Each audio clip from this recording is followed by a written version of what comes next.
வணக்கம் நண்பர்களே, விஜயபாக் பேசுகிறேன். கோடீஸ்வரன் ஆகிறது எப்படி, அதற்கான சில விஷயங்கள் என்னுடைய 600+ குளோபல் கிளைண்ட்ஸ் நான் கற்றுக்கிட்டது. அந்த 10 விஷயங்கள் உங்கள் வாழ்க்கையில் நீங்கள் பண்ணுறீங்களா, எந்த அளவுக்கு பண்ணுறீங்க அப்படின்னு யோசிங்க. கட்டாயம் இந்த வீடியோ உங்களை அடுத்த நிலைமைக்கு கொண்டு போகும். முதல் விஷயம், பணம் நம்மளை சுற்றி நிறைஞ்சிருக்கு. அபாண்டன்ஸ், ஏராளம், மிகுதி அப்படின்னு சொல்கிறாங்க. பணம் நிறைய குவிஞ்சிருக்கு, செல்வ வளங்கள், நிம்மதி, சந்தோஷம் குவிஞ்சிருக்கு. நாம் இந்த பிரபஞ்சத்திலிருந்து எதை எடுத்துக்கிறோம், அதுதான் கேள்வி. பணம் இல்லையா, பணத்தை புதுசாக தோண்டி எடுக்கணுமா என்ன? வாய்ப்புகள் கோடியாக இருக்குது. அதை சரியாக பயன்படுத்துகிறவன் பணக்காரனாக மாறுறான். ரெண்டாவது, யாரை சூஸ் பண்ணணும், யாரோட பழகணும், யாரோட பயணம் செய்யணும். இந்த டோட்டல் குவாலிட்டி மேனேஜ்மெண்ட் மாதிரி டிக்யூஎம் அப்படின்னு சொல்லுவாங்க. அது மாதிரி குவாலிட்டி பீப்புளோட நீங்கள் டைமை ஸ்பெண்ட் பண்ணிங்கன்னா மிகப்பெரிய பணக்காரனாக மாற முடியும். அப்போ நீங்கள் யோசிக்க வேண்டிய விஷயம், உங்களுடைய நேரம், அந்த நேரத்தில் நீங்கள் போடுற உழைப்பு, அந்த உழைப்பை யாரோட போடுறீங்க, இதை பொறுத்து தான் நீங்கள் பணக்காரனாக மாறுறீங்க. மூணாவது, இந்த பிஸ்னஸில் இதை ராணி அப்படின்னு சொல்லுவாங்க. இது என்ன தெரியுமா? Cash flow. பிஸ்னஸ் பண்ணும்போது அந்த கேஷ் ஃப்ளோ வரல அப்படின்னா நம்மளோட பிஸ்னஸ் ரொம்ப நாளைக்கு நீடிக்காது. இதை நான் எப்படி என்னோட ட்ரைனிங்கில் சொல்வேன்னா, கேஷ் ஃப்ளோ அப்படின்றது ஒரு ஆக்சிஜன் மாதிரி. இந்த உடம்புல நான் சொல்கிறது ரத்தத்தில் ஓட ஆக்சிஜன் வச்சுப்போம். ரத்த ஓட்டம் இல்லை அப்படின்னா உடம்பு ஆக்டிவாக இருக்காது, இல்லை நோய் வந்துடும், எல்லாம் மாறிடும். அது மாதிரி ரத்த ஓட்டம் எந்த அளவுக்கு உடம்புல முக்கியமோ அதுதான் முக்கியம். அது மாதிரி உங்களுடைய பிஸ்னஸில் கேஷ் ஃப்ளோ ரொம்ப முக்கியம்.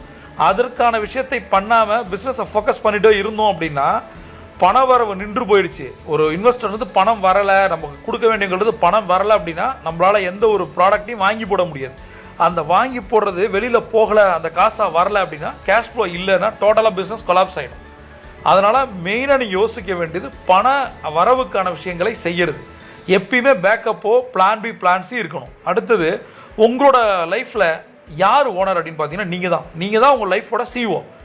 நீங்கள் யாரையும் குறை சொல்ல முடியாது, சரியா? யாரும் குற்றம் சொல்ல முடியாது, சொல்லிகிட்டே வேணா இருக்கலாம். ஆனால் பாதிப்பு யாருக்கு? நமக்கு தான். அப்போ நீங்கள் டேக் சார்ஜ், அவ்வளோதான். நான் தான் என் லைஃபுக்கு காரணம். உங்களை ஒருத்தன் ஏமாற்றிட்டு போயிருக்கலாம், என்ன வேணால் பண்ணியிருக்கலாம். பட் அவனையே நினச்சி நீங்கள் வாழ்க்கையை ஓட்டுறதுன்றது பைத்தியகாரத்தனமானது.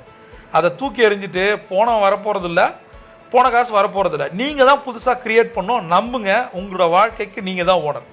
அடுத்தது, நிறைய பேர் பேசுகிறாங்க, செய்யறதில்லை. உங்களுடைய பேச்சு உங்களுக்குள்ளே நடக்கணும், அது வெளியில் கேட்கவே கூடாது. செயல் தான் உங்களுக்கு ரிசல்ட்டாக, சொல்யூஷனை அடுத்தவங்களுக்கு நீங்கள் யாருன்னு காட்டணும்.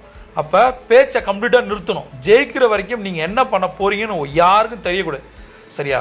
அதான் சொல்கிறது சுய பேச்சு அப்படிங்கிற. உள்ளுக்குள்ளே நீங்கள் அப்படியே பேசுங்க. உங்களுக்கு என்ன கோபம், யார் மேலே கோபம், எல்லாம் உள்ளுக்குள்ளேயே பேசுங்க. அதோடைய ரிசல்ட்டை ஆக்ஷனில் கொண்டு வாங்க. கண்டிப்பாக நீங்கள் பணக்காரன் ஆவீங்க. அதை மாற்றி நிறைய பேர் பண்ணுவாங்க. ப்ளேம் கேம், கம்ப்ளைண்ட் கேம், இவனால தான் ஆச்சு, இப்படியாச்சு, இவர் தான் காரணம். இதெல்லாம் சும்மா ஏமாறுறது முக்கியமே கிடையாது, சரியா? ஆனால் ஏமாற்றப்படுறோன்னு தெரிஞ்ச பின்னாடி யாரையாவது குறை சொல்கிறது, ஏமாற்றப்படுறது ரொம்ப கேவலம், சரியா? ஏமாத்திட்டோன்னு விட்டுருங்க. ஏமாந்தது யார்? நம்ம தானே. இப்போ அதற்கு முழு தகுதி இருக்குது. இந்த லாஸுக்கான முழு தகுதியே நம்ம பிரபஞ்சம் நம்ம கொடுத்துருக்கு. அதனால் அதை பற்றி யோசிக்க, நடந்த நிகழ்வுகளை யோசிக்காமல் இனி என்ன பண்ணலாம்னு யோசிங்க. அடுத்தது நான் சொல்லி தருது லீவரேஜ். லீவரேஜ்ன்ற வார்த்தை ரொம்ப முக்கியம். இது நேரத்தை நீங்கள் லீவரேஜ் பண்ணலாம், மனிதர்களை பண்ணலாம். சக்ஸஸ் ரிசோர்ஸ் அப்படின்னு நான் சொல்வேன். ஒரு மனிதனை எப்படி நீங்கள் பயன்படுத்துகிறீங்க, ஒரு நேரத்தை எப்படி பயன்படுத்துகிறீங்க, அந்த நேரத்தில் ஒரு மனிதனை எப்படி பயன்படுத்துகிறீங்க, இதை பொறுத்து தான் உங்களுக்கு சக்ஸஸ் வரும். அதே மாதிரி அதர் பீப்புள்ஸ் மணி, அதர் பீப்புள்ஸ் டைம் சொல்லுவாங்க. இந்த அதர் பீப்புள்ஸ் மணி, அதர் பீப்புள்ஸ் டைம், இந்த 2 வார்த்தைகள் தான் உங்களை கோடீஸ்வரனாக மாற்றும். அடுத்தவனோட நேரத்தை எடுத்தால் நம்ம பணக்காரனாக மாற முடியும். அப்படின்னா எப்படி? ஒரு என்டர்டைன்மெண்ட் மீடியா இருக்குது, ஒரு சேனலில் ஒரு வீடியோ ஓடுதுன்னு வச்சுங்க, ஒரு சூப்பர் சிங்கரோ ஏதோ ஒரு டிபேட்டோ ஓடுது. நீங்கள் அதை பார்க்குறீங்க, என்ன ஆகுது? பார்க்க உங்கள் நேரத்தை அந்த சேனலுக்கு தரீங்க. அது ஒரு விளம்பர வருவாயின் மூலம் அவங்க பணக்காரங்க ஆகிறாங்க. நீங்கள் என்ன பண்ணுறீங்க? உங்களுக்கு நேரம் தான் வேஸ்ட்டு. ஒருவேளை ஏதாவது ஒரு எஜுகேஷனல் ப்ரோக்ராமாக இருந்து அந்த விஷயத்தை நீங்கள் கற்றுக்கிட்டு நோட்ஸ் எடுத்து அதை இம்ப்ளிமெண்ட் பண்ணால் நீங்கள் அந்த சேனலோட பணக்காரனை மாற முடியும்.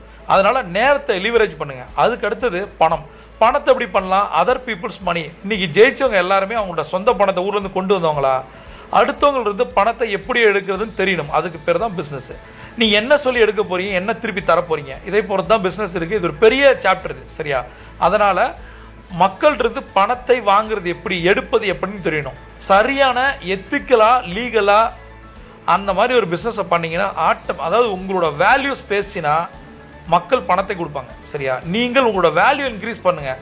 பணத்தை எதிர்பார்க்காதீங்க. என்னோட சேல்ஸ் ட்ரைனிங்கில் நான் சொல்லுவேன், யாருக்கிட்டையும் விற்காதீங்க, வாங்க வைங்கன்னு சொல்லுவேன். நீங்கள் உங்களுடைய பேச்சிலையும் செயல்லையும் விளைவுகள்லையும் குவாலிட்டியை காட்டுங்க, மக்கள் கொண்டு வந்து பணத்தை கொட்டுவாங்க.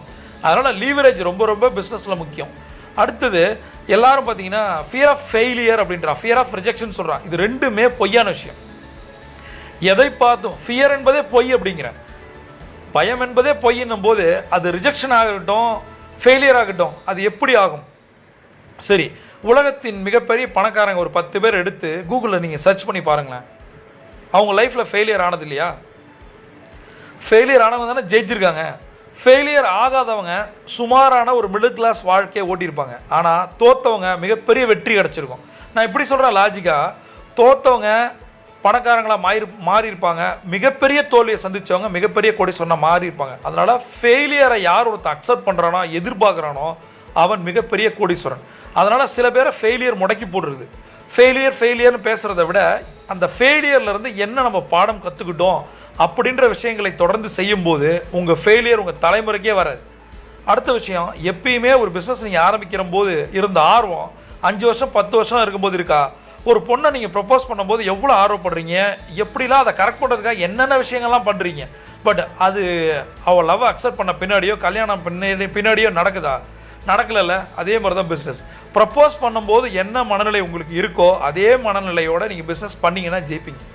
பிஸ்னஸ் ஆரம்பிக்கும் போது ஒரு ஷாப்போ ஒரு ஆஃபீஸ் ஆரம்பிக்கும் போது நண்பர்களை உறவினர்களை கூப்பிட்டு பூஜை போடும்போது நீங்கள் நினைக்கணும், அடுத்த ஒரு 90 நாள் இன்னொரு பிரான்ச் ஆரம்பிக்கிறேன், அடுத்த 180 நாளில் இன்னொரு பிரான்ச்சை ஓப்பன் பண்ணுறேன், இந்த கண்ட்ரிலே ஏன் இந்த ஊர்லேயே டர்ன் ஓவர் அதிகம் என்னது தான், ப்ராஃபிட் என்னது தான், நிறைய ஸ்டாஃபை கொண்டு வருவேன். இந்த மாதிரி கனவுகளோடு நீங்கள் ஆரம்பிச்சிங்கன்னா டே பை டே ஒவ்வொரு நாளும் ஒரு ஃபெயிலியர் வந்தாலோ ரிஜெக்ஷன் வந்தாலோ லாபம் வரலனாலோ அதை பற்றி கவலைப்பட மாட்டீங்க. உங்களுடைய இலக்கை நோக்கி நீங்கள் துரத்திட்டு போயிட்டே இருப்பீங்க. நீங்கள் ஒரு பிஸ்னஸ் தான் ஆரம்பிக்க போகிறேன், ஒரு பிரான்ச் தான் ஆரம்பிக்க போகிறேன், அப்படி ஏதாவது இருக்கா என்ன? இன்றைக்கி ஒரு பிரான்ச்சு ஒரு பிஸ்னஸ் ஆரம்பித்தவங்க அதோடு நிறுத்திடுறாங்களா? இன்றைக்கி எவ்வளோ கம்பெனிஸ் இருக்குது. ஒரு ஃபுட் ரெஸ்டாரண்ட் பார்த்தீங்கன்னா சப்வே 45,000 ரெஸ்டாரண்ட் இருக்குன்றாங்க. அவங்க ஆரம்பிக்கும் போது அது ஒன்று தானே 45,000 மாறி இருக்கு. காஃபி டே எடுத்துங்க, இன்றைக்கி 1000க்கும் மேற்பட்ட ஹப் இருக்குது. எப்படி? அவங்க ஆரம்பிக்கும் போது ஒன்று தானே. அப்போ ஒரு பிரான்ச் ஒரு பிஸ்னஸ் பண்ணுறவங்க நீங்கள் இப்படியே விட்டுருவீங்களா? நீங்கள் என்ன மாறி இருக்கீங்க? நேற்றுக்கு உங்களுடைய மாற்றம் என்ன? இன்றைக்கி என்ன கம்ப்ளீட்டாக மாறி இருக்கீங்க? ஒரு புது பிரான்ச்சோ புது பிஸ்னஸோ புது வேர்ட்டிகளோ ஆரம்பிக்கிறதுக்கான பங்களிப்பு இன்றைக்கி என்ன பண்ணிருக்கீங்க? அதை யோசிங்க. எப்பயுமே என் குரு சொல்லுவாங்க, பிகினர்ஸ் மைண்ட் செட்டில் இருங்க அப்படின்னு சொல்லிட்டு. நான் இன்னொன்று சொல்கிறேன், கேஷ் ஃப்ளோ குயின் நான் சொன்னேன். அப்போ கிங் எது தெரியுமா? கேஷ். பணம் மட்டும் இல்லை அப்படின்னா நம்ம என்ன சொல்கிறது? நமக்கு நாமே பிடிக்காதுன்னு சொல்லியிருக்கேன். பணம் இருந்துக்கிட்டே இருக்கணும். பண வரவுக்கான பிளான் பி என்ன? ஒரு இன்வெஸ்டர் பணம் தரேன்னு சொல்லியிருக்காரு, நம்ம கொடுக்க வேண்டிய ஒருத்தங்க நமக்கு பணம் வேணும் கொடுக்கணும்னு நினைக்கிறாங்க, கொடுக்கல, அதுக்கு காரணம் சொல்கிறாங்க. அப்போ அந்த பணம் வரலை அப்படின்னா உங்களுடைய எம்ப்ளாயீஸ்க்கு நீங்கள் சேலரி கொடுக்க முடியுமா? கரண்ட் பில் கட்ட முடியுமா? வாடகைக்கு பணம் இருக்கா? நீங்கள் யார்கிட்ட கமிட் பண்ணியிருக்கீங்களோ அவங்களுக்கு உங்களால் பணம் கொடுக்க முடியுமா? அந்த பணம் வருதோ இல்லையோ சொன்ன விஷயத்தை கமிட் பண்ணோம். நீங்கள் நினச்சி பாருங்களேன், மிகப்பெரிய பணக்காரங்களாக மாறினதுக்கு காரணமே அவங்க வாக்கு சுத்தமாக இருக்கும். அவங்க சொன்னதை செய்வாங்க. அவங்க என்ன நினச்சாங்களோ சொல்லுவாங்க, சொல்கிறத செய்வாங்க. பணம் உங்களுக்கு வருதோ இல்லையோ நீங்கள் யாருக்கு கமிட் பண்ணியிருக்கீங்களோ அவங்களுக்கு பணம் கொடுத்தே ஆகணும். அப்போ அதுக்கு பிளான் பி பிளான் சி போயே ஆகணும். அடுத்த விஷயம், நம்மளுடைய வாழ்க்கை வந்து ஒரு கிளாரிட்டியாக இல்லை. நம்ம ஏதோ ஒன்று பண்ணுறோம், ஏதோ ஒன்று காலைல நடக்குது, சாயந்தரம் நம்ம மூடிட்டு வரோம், கடையை ஒரு ஆஃபீஸை மூடுறோம். அப்படி கிடையாது. உங்களுடைய திட்டமிடுதல் இல்லாமல் உங்களால் மிகப்பெரிய பிஸ்னஸை லாபம் பார்க்கவே முடியாது. அதற்கு தான் சொல்கிறேன், கோல்டன் அவர் பண்ணுங்கள். 10 ஸ்ட்ராட்டஜி இருக்குது, அதை ஒரு டெம்ப்ளேட்டாக யூஸ் பண்ணுங்கள். காலையில் எழுந்திரிச்சா ஒரு மைண்ட்ஃபுல்னஸ் மெடிடேஷன் பண்ணணும், செல்ஃப் டாக் பண்ணணும், அஃபர்மேஷன் சொல்லணும், கிராட்டிடியூட் பண்ணணும், கோல் செட்டிங் எழுதணும், சாயந்தரம் வரும்போது ரெவ்யூ அண்ட் மானிட்டர் பண்ணி பார்க்கணும். இதெல்லாம் சரியாக பண்ணியிருக்கோமா? இத்தனை டூ லிஸ்ட் போட்டோம், 10 போட்டோம், 6 ஓகே ஆச்சு, 4 ஏன் ஓகே ஆகலைன்னு யோசிச்சிங்கன்னா மறுநாள் அது ஓகே ஆகும். நம்பர் ஆஃப் பர்சன்டேஜ், அந்த சக்ஸஸ் பர்சன்டேஜ் டூ லிஸ்ட்டில் காட்டுற ஒருத்தனை மிகப்பெரிய கோடீஸ்வரனை அந்த பிரபஞ்சம் மாற்றும். லாஸ்ட் ஒன்று நான் சொல்கிறேன், எப்பயுமே சொல்யூஷன் ஓரியன்டாக இருங்க. எந்த ஒரு காரியம் பண்ணாலும் பிரச்சனைகளை பார்க்காதீங்க, சொல்யூஷனை பாருங்கள். ஒரு மனிதன் ஒருத்தன் வரானா அவன் பிரச்சனை பண்ணுறது, அவனை பற்றியான ஒரு politics, blame game, complaint game, இதை தூக்கி விட்டுட்டு இந்த பிரச்சனை நமக்கு வந்தால் என்ன ஆகும்? வேற ஒரு நண்பர்களுக்கோ உறவினர்களுக்கோ யாருக்கோ ஒருத்தர் பிரச்சனை வருது, ஒரு கவர்மெண்ட் வந்து ஒரு டேக்ஸை இம்பாக்ட் பண்ணுது அப்படின்னும் போது அது நம்மளை பாதிக்காமல் இருக்கிறதுக்கு நம்ம என்ன பண்ணணும்? நம்ம முந்திக்கணும். இப்போ இருக்கிற உலகம் வந்து ரொம்ப பெரிய காம்படிட்டிவ் உலகம். அதில் நீங்கள் ஜெயிக்கணும் அப்படின்னா எல்லாரும் மாதிரி இருக்கக்கூடாது. ஒரு சராசரியாக இருந்தால் நம்ம ஜெயிக்கவே முடியாது. நமக்கான பிளானிங்கு, அதற்கான எக்ஸிக்யூஷன், அதை நடக்கலைன்னா அதற்கான பிளான் பி, பிளான் சி, இதெல்லாம் நீங்கள் சரியாக பண்ணிங்கன்னா, நான் திரும்ப சொல்கிறேன், அது கொரோனாவாகட்டும், எந்த ஒரு உக்ரைன் ரஷ்யா வாராக இருக்கட்டும், எந்த ஒரு காரணங்களாக இருக்கட்டும், காரணங்கள் எல்லாம் சும்மா போய் பணக்காரன் ஆகிட்டே இருக்கான். நான் என்ன சொல்கிறேன் பாருங்கள், இந்தியாவில் இருக்க மிக பணக்காரர்கள் 2 பேர் ஒரு நாள் பாருங்கள் உலகத்தில் 1ஆவோ 2ஆவோ இருப்பாங்க, நம்பர் 1 நம்பர் 2 இருப்பாங்க. ஏன்னா அவங்க போகிற வேகம் அப்படி. என்ன மாதிரி ஒர்க் பண்ணிட்டு இருக்காங்க தெரியுமா?